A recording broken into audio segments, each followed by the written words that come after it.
Udhayanidhi Stalin sticker ஒட்டி திறந்துட்டு போயிட்டார். எங்கெங்கெல்லாம் நாங்க கட்டி முடிச்சோமோ அங்கெல்லாம் திரு கருணாநிதி அவர் பெயர் வச்சுட்டு போயிடுறாரு. யார் பெற்ற பிள்ளைக்கு யார் பெயர் வைக்கிறது? இஎஸ்ஐ மருத்துவமனை திருப்பூர்ல 75 கோடியில, திருப்பூர்ல ஒருங்கிணைந்த நீதிமன்ற வளாகம், திருப்பூர் பழைய பேருந்துகள் மேம்படுத்தப்பட்டது, திருப்பூர் புதிய பேருந்துகள் அமைக்கப்பட்டது. ஸ்டாலின் திரு உதயநிதி ஸ்டாலின் ஸ்டிக்கர் ஒட்டி திறந்துட்டு போயிட்டார். எங்கெங்கெல்லாம் நாங்க கட்டி முடிச்சோமோ அங்கெல்லாம் திரு கருணாநிதி அவர் பெயர் வச்சுட்டு போயிடுறாரு. யார் பெற்ற பிள்ளைக்கு யார் பெயர் வைக்கிறது? நினைச்சு பாருங்க.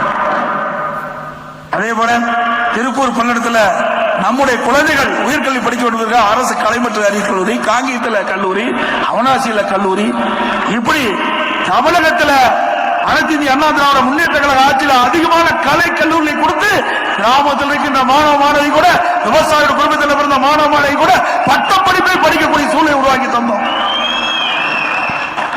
அரசு பள்ளியில் படித்த மாணவர்களுக்கு, ஏன்னா அரசு பள்ளியில் ஏழை எளிய மாணவர்கள் படிக்கிறாங்க, அப்படிப்பட்ட மாணவர்கள் கூட மருத்துவர் ஆக வேண்டும் என்ற அடிப்படையில் இன்னைக்கு 3160 பேர் மருத்துவராக 7.5% உள்ளிட ஒதுக்கீட்டின் மூலமாக இன்னைக்கு தேர்வு செய்யப்பட்டு மருத்துவர்களாக படிச்சுட்டு இருக்கிறாங்க.